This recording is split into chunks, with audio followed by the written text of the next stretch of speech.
Let's get started. And the first thing, and I'm going to get you thinking a little bit, I chose the title to be How to Grow a Sustainable Business because I think the word sustainability for me, it's key. When I was thinking about what is my keyword for 2026, what is the one word, the one theme that I really want to use for my business, it's really sustainability. And the reason why is because as solopreneurs, writers, creators, it's so easy to burn out. We are always writing, creating, putting things out there. And so it's important when we create to look at things with these lenses of how can I make the most of it? How can I have a bigger impact? How can I make sure that what I'm creating today has longevity and not just a piece of content that dies after 24 hours or 48 hours if we're lucky? So that's my word for this year. And I'd like to ask you to think and reflect, what is one word that you want to use for this year as your filter? And what I mean by it in my case, when I think about my business, the lenses that I want to use and the filter that I want to use, is this sustainable?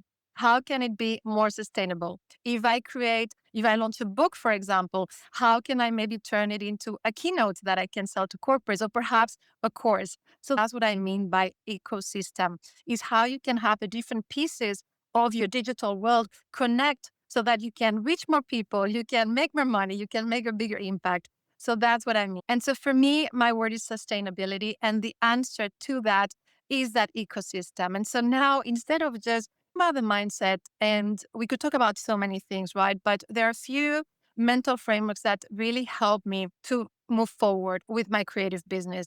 The first is the standard growth mindset. And what I mean by this is when I look back at when I started 3 years ago, I didn't have the same skills. I didn't have the same experience. I hadn't made those mistakes. All of this is what I mean by growth mindset. So think about skills that you can develop. Think about new experiences that you can go for. I can tell you 3 years ago, I had never done a live. I never thought I would do a live. I thought I would be mortified, which I am a little bit. I never thought I would create courses. I would go on stages to speak in public. And so that's what I mean by growth mindset. It's not going to be pretty at the beginning. My first live session wasn't very pretty. My first webinar was a disaster. The client did not hire me again. So that's part of the growth mindset, is saying, hey, growth is uncomfortable. And if we're feeling too comfortable, if we're feeling that things are easy, it's probably time to go to a bigger room, to a different room. So always try to challenge yourself with this growth mindset of what can I do next? How can I stretch myself? What is a skill that I don't have? Whether it's AI, whether it's speaking in public, whether it's starting to develop digital products, for example. Second is abundance. And I really mean this. In the digital world, it's so important to think in terms of abundance. And what I mean first is abundance towards others, giving to others. I've learned that my best competitors actually are the ones who become my collaborators. We're also talking about how to collaborate. So collaborating with others, that's what I mean by abundance mindset. The pie is big. And if it's not big, we make it bigger together. So a question for you, what type of collaborations can you do this year? Who are some people perhaps in a similar space that you could reach out and start connecting and say, hey, do we have an opportunity to do a joint webinar? I've done joint live sessions, co-authored 2 books. I've spoken in webinars with different creators, done interviews. Every month in the Lemon Tree Mindset, I have a couple of guests that I invite to my publication, my paid subscribers, to give them exposure and visibility. And it really is a win-win. So that's what I mean by abundance. Abundance equals collaboration equals joy. So yes, abundance towards others, but all abundance towards yourself. And this is a reality that I think hits most people. When we start, we tend to have a bit of a scarcity mindset. Our prices are very low. We don't think that we're good enough to maybe go on a stage or share a story. And we have to reset and have this abundance mindset that your story has value, that your voice, even if you have an accent like me, is a voice that deserves to be heard, that whatever it is that you're offering really has value. And this is going to be really important because unlike in the corporate world where you sign up and you get your salary, here you're really the one who is defining your salary. And you really have to have that conviction that your course has value, that your coaching has value. As women in particular, we tend to give so much for free, and giving for free is great, but if it's intentional, we also have to know when and how we set our bars and setting our prices. And so that's what I mean by having an abundance mindset also towards ourselves and not limiting ourselves in $5 ebooks. I've been there, doesn't take us very far. And the third mindset, so I've talked about growth mindset, abundance mindset, is a winner's mindset. And it's so important to have a winner's mindset because when we start, we're just going to see like these tiny little steps of progress. And someone next to you might have 20,000 subscribers, or they might be having much more traction and much more success. It's really important to stay on your lane and to stay focused and really celebrate the little wins. If it's your first live session and 5 people show up, amazing. I know that in my first webinar, I only had 4 or 5 people. I was ready to have no one show up. So the fact that 5 people did show up, it was a reason for celebration. So don't wait to celebrate. And in fact, is one of the big mantras that I have in my life is be your best ambassador, because if you're not supporting yourself, then it's going to be very hard to find the people who will. So start with that. And I think this mental framework can really help us for today's session. So what I like to do is to share a little bit about my journey from 0 to 3 years. So these 36 months, I'm going to try to take you through this sprint in a very open way to understand what the journey was like, how I've been creating my own ecosystem, because I think it's important also to know that everyone's journey is going to be different based on your previous experience, based on your skills, based on what you like doing, based on your personal circumstances as well. It's going to be very different if you're doing this full time versus if you have a full time job and you have kids and you're looking after your parents and you only have limited hours. So, very important. Take this just as reference. This is my story. And then from there, what I would like to do that I think is going to be relevant for hopefully most of you is to share some frameworks, to share some specific how to actionable steps that can really help you in your journey. So let's get started. So, what happened in the 0 to 36 month? And I posted a note this morning that kind of made me laugh because basically the way that I summarize it is like this: the first 0 to 12 month, nothing happened. And so when people say, yes, I have this formula for making all this money after 6 months, I'm sorry, but I don't.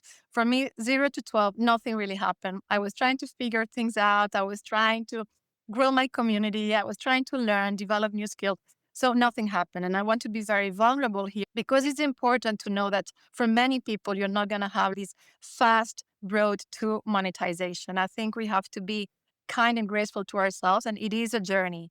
So a lot of things happen in the background, but really there was no much that happened in terms of results. Then from 12 to 18 months, so something started to happen. I started to have some traction. I started to have some growth. And then it's only from 18 months to 36 that everything happened. So this is a little bit the creator's life, like nothing happened. And one day everything happened.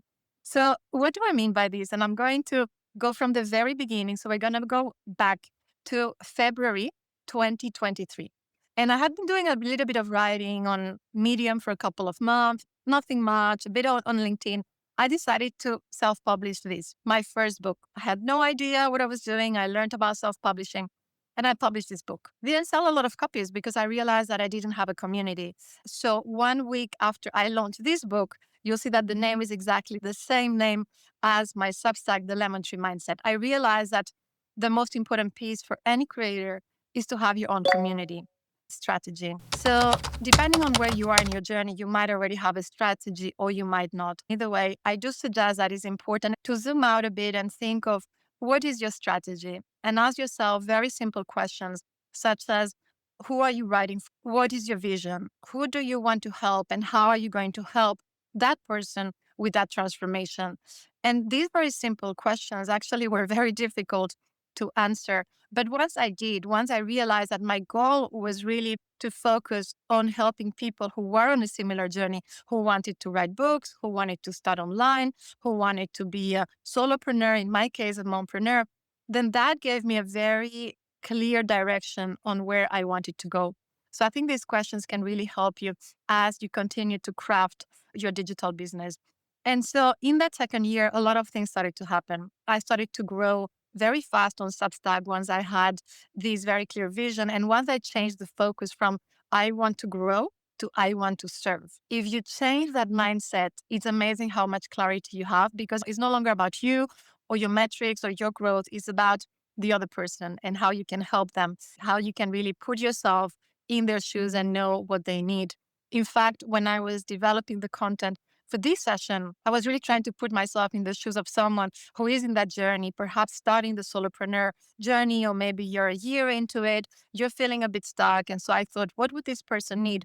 Probably some motivation, but also some frameworks, something more inspirational, but also something very practical. So that's what I mean by serving, not so much about you, more about the person on the other side. And so with this growth, then I started to see the results. I became a Substack bestseller around mid of 2024, so a year and a half into this journey. Then I had my first publisher deal, which was an indie publisher for this book, The Flight Home, which is more my memoir, talking about growing up in different countries, talk about values and self-discovery and so on.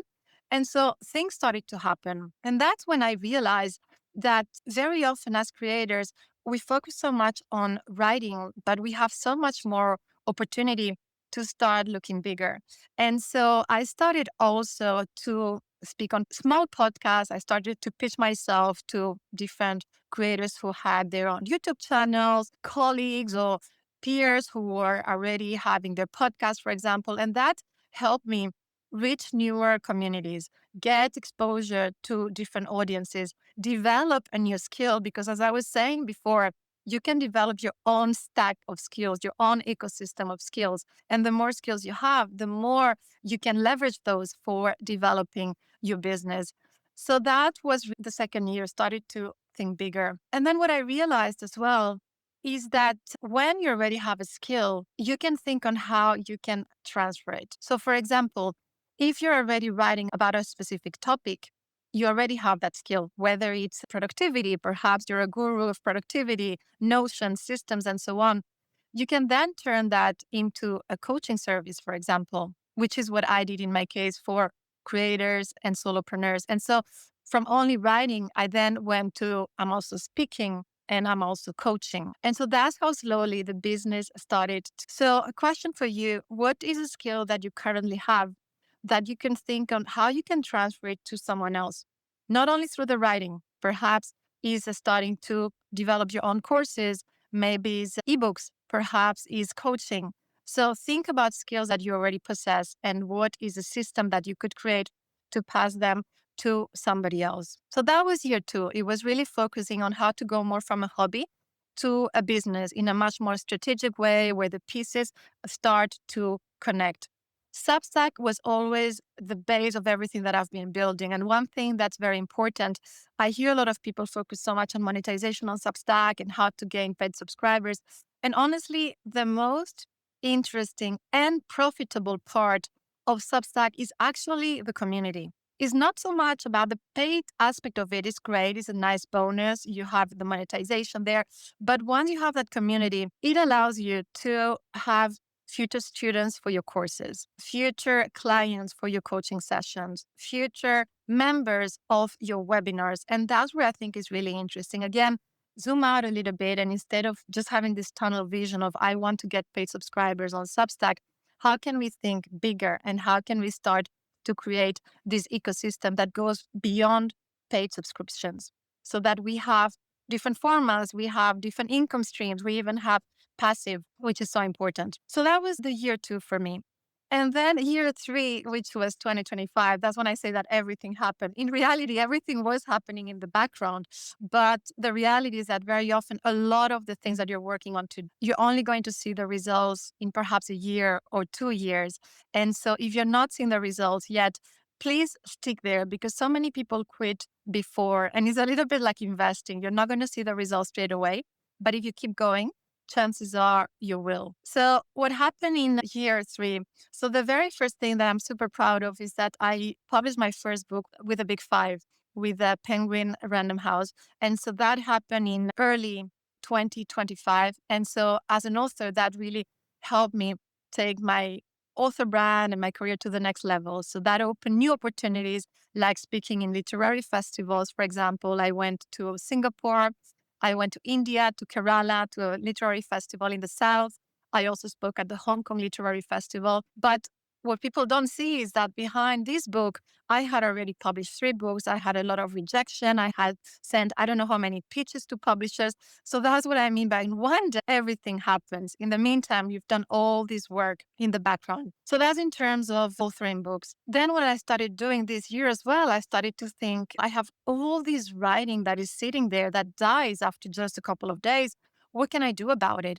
And so I started to repurpose or consolidate some of my work and repurpose it into different products, particularly digital products. I already had a couple of ebooks, and I started to explore courses because I realized that so many people, they're maybe not ready to become a paid subscriber, and that's fine, but maybe they want a course. That's their preferred way of learning. And so I started exploring mini courses. I've done them on Gumroad. Actually, one of my members here, Anthony, is the king of Gumroad if you need help with that. And it was a great way, and I encourage you to do this. Look at the content that you already have. How can you repurpose it? So bundle it together. You can repackage it. Whether your topic is, it doesn't matter. It might be building confidence. It might be women empowerment. It might be fitness. You can bundle the content that you already have in a logical way and turn it into perhaps it's a digital book, perhaps is a course. So launched my first digital course on Gumroad, and I loved the experience. I'm not affiliated with Gumroad, but it was easy. I was able to be self-sufficient, update it on the go. I set up affiliates, so some of my members are now affiliates.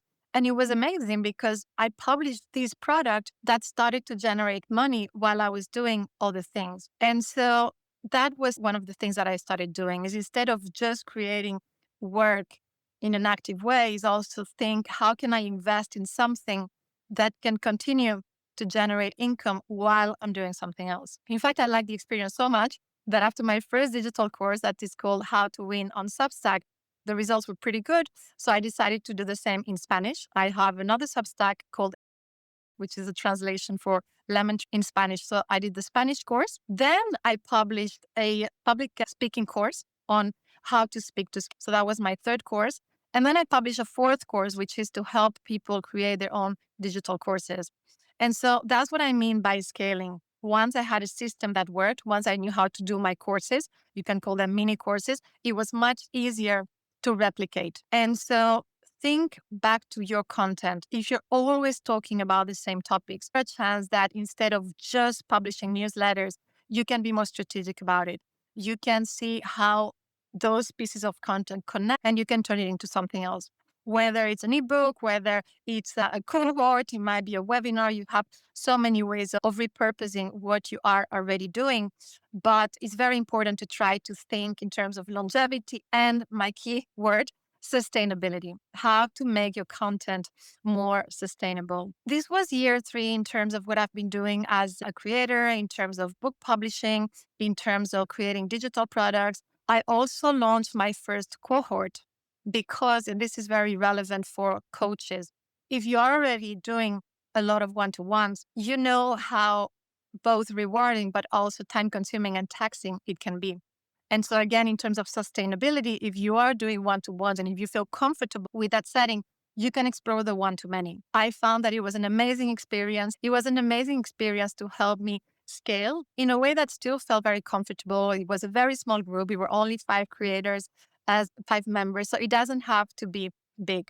But again, think in terms of how you can scale by doing what you're doing to one person and now take the one-to-many or the group approach. That can work really well. I definitely recommend that for this reason as well. And then the last piece, so today I'm talking about an ecosystem that is not only writing, is writing and speaking. And I've had a lot of questions in terms of speaking, how you become how you become a paid public speaker. And my answer is very simple. You have to speak. And what I mean by this is if you want to get paid, the first thing is speak everywhere you can. In my case, I started doing podcasts. I started speaking on interviews. Last year, I started with these live sessions that I do on a regular basis so that when people Google your name, when companies Google your name for whatever your topic is, your name pops up as a speaker. And so I went from speaking free to then proactively contacting organizations where I could have more exposure. For example, chambers of commerce. There are so many women associations, entrepreneur associations, small business associations. So I don't know where you are in your community, but you can look around schools, academia. I've done work with the universities, for example. So you start speaking. That's the very first thing. You start speaking, you start going on camera, you start getting comfortable, you build that muscle. And at the same time, you start to build your image. Going to your LinkedIn profile, if you go to mine, you will see that it's all about speaker because that's where I find my leads. So you put your videos there, you make sure that you really project yourself as a speaker. I even spoke at my daughter's school to talk about how to be an author. She's 6 years. So you have a lot of opportunities to speak. And so for me to give you this perspective, I started 3 years ago.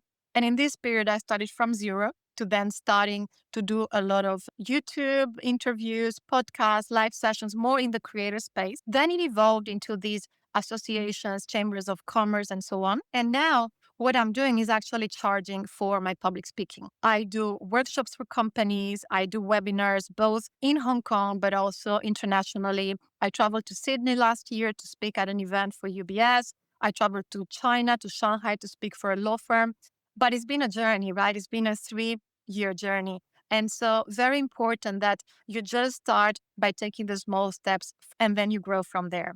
And so that has been the journey on public speaking, a lot of fun. Next month, as I was saying, I'm going to a big HR conference in Mumbai, in India. But all of these happen by putting yourself out there, starting to do work for free and getting that exposure. So now that I've shared a little bit about my journey, and here we are starting year 4, I wanted to make this more practical. This is just my journey. I just share it so that you know where I'm coming from, my experience. There might be things there that are relevant for you.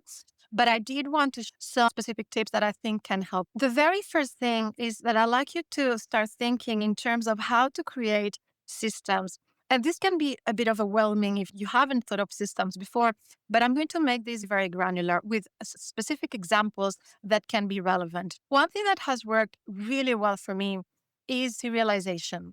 So most of you, if you're joining here, is probably because you are already on Substack. So after this session, I'm going to ask you to do this exercise. Pick your most popular topic, the one that you're very comfortable, that you've already written a lot about. And instead of continuing to publish disconnected articles, a post, or newsletters, try to create a series. Maybe it's a 5-issue series, or maybe it's 10, but try to create this journey, this system, so that you start to connect the pieces. In my case, I've done this multiple times.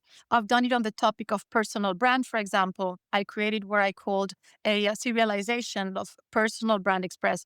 It was 10 sessions starting from what is a personal brand, where you can create it, where are some tips. So you take your readers through a journey. That means that you're going to elevate the value of what you're offering. And because the value is elevated, you have more possibilities of monetizing. You can monetize through subscriptions, or what you can do at the end of that series, you bundle it up and you turn it into an ebook and you put it on Gumroad. Very simple. That has been my strategy. I've done it maybe 3 or 4 times. I did it last year in December. I did 4 live series on how to grow on Substack.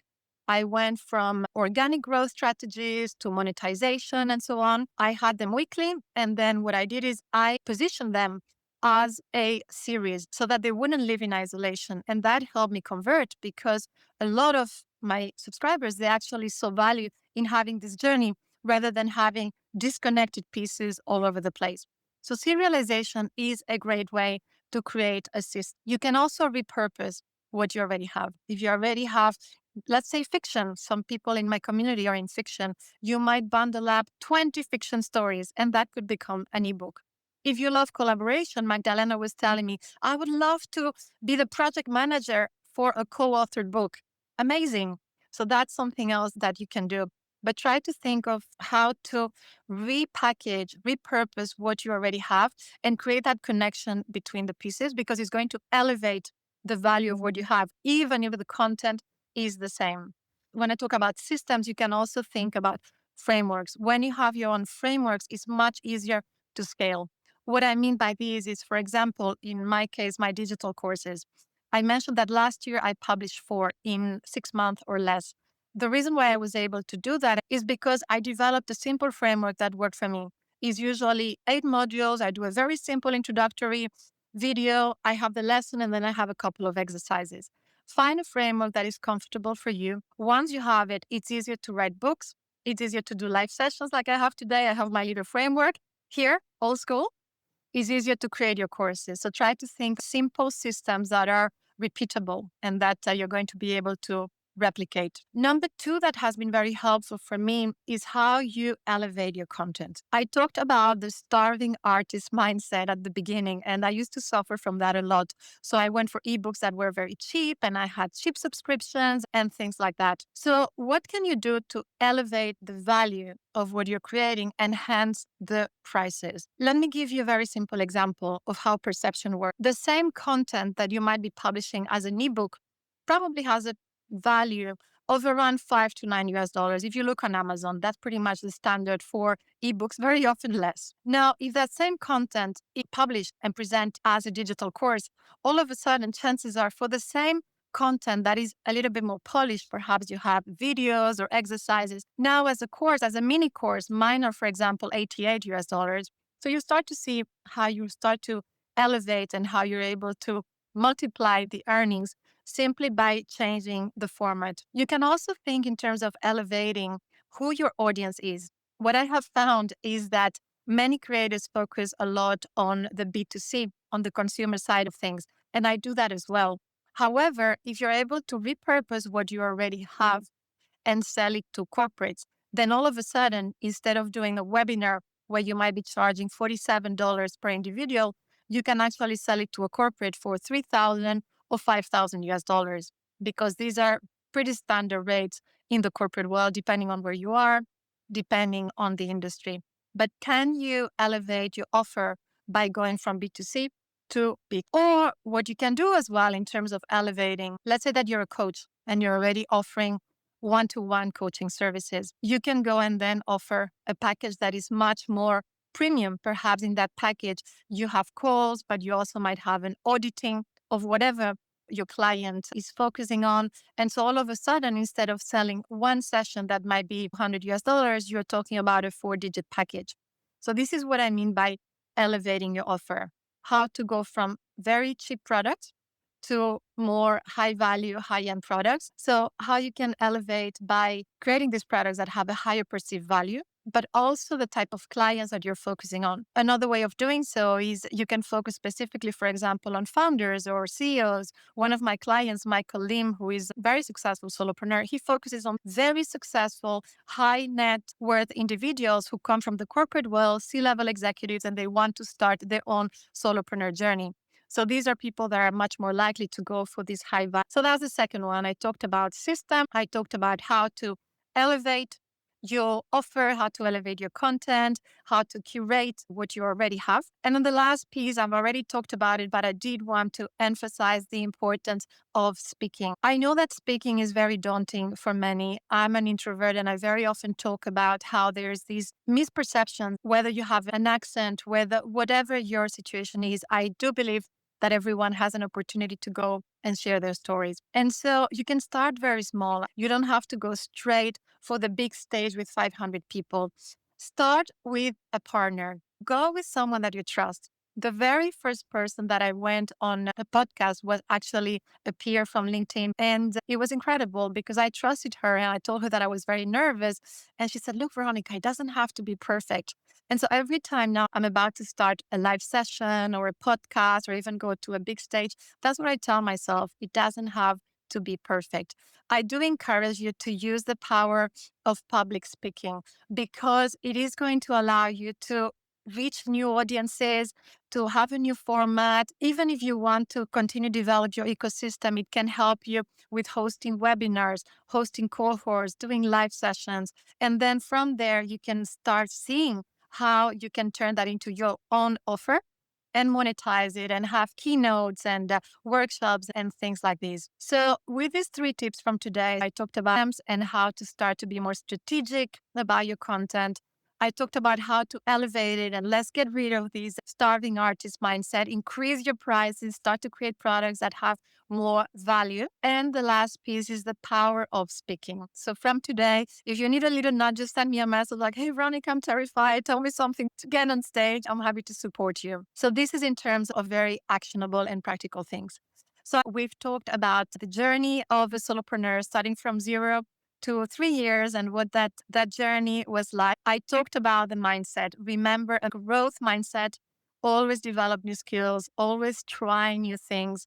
Talked about abundance as well, abundance towards others, collaboration, community, but also abundance towards yourself. Having a winner's mindset. What is the win of the day? I always tell my husband, okay, I have something, I have to share something that went well today, even if you feel that it was the worst day in the world. And then from there, I shared my personal journey. This is my story. I'm a mom. I don't have all the time in the world to be able to spend into my business because I want to spend time with my kids. I want to do triathlon. So that's why sustainability for me is such a key word.